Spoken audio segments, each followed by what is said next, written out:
শিক্ষা সংবাদ।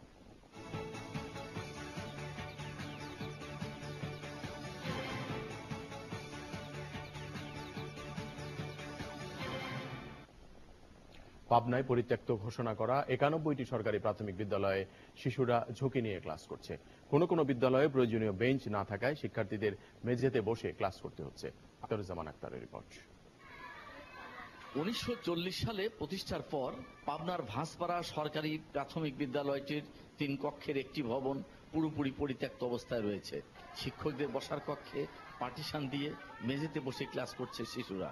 কষ্টের যে শিশুরা ঠিক মতো তাদের আসন সংখ্যা কম এবং তারা বসার কষ্ট, জায়গা সংকুলান হচ্ছে না। একই চিত্র পাবনার কাকরকাটা সরকারি প্রাথমিক বিদ্যালয়ের একমাত্র ভবনের ৩টি কক্ষই পরিত্যক্ত ঘোষণা হওয়ার পরও শিক্ষার্থীরা ঝুঁকি নিয়ে ক্লাস করছে। এগুলো উপর থেকে ভেঙে নিচের দিকে খুলে পড়ে, যখন তখন বাচ্চাদের গায়ে পড়ে। সে কারণে আমরা মাঠের মধ্যে ক্লাস করাতাম, কিন্তু এখন প্রচন্ড গরম, যে কারণে বাচ্চারা কষ্ট পায়, ক্লাসে আসে না ঠিক মতো। জেলা প্রাথমিক শিক্ষা কর্মকর্তা জানান, ঝুঁকিপূর্ণ বিদ্যালয়ের তালিকা করা হয়েছে। আমাদের এই জেলায় মোট ৯১টি বিদ্যালয়ে ঝুঁকিপূর্ণ ভবন রয়েছে।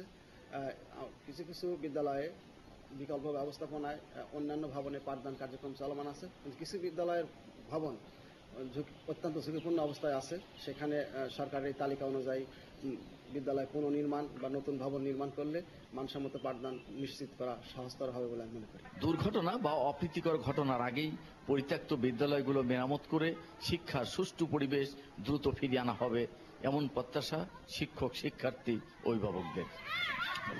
Akhtaruzzaman Akhtar, channel I, Pabna. এবার নিউজ আন্তর্জাতিক সংবাদ।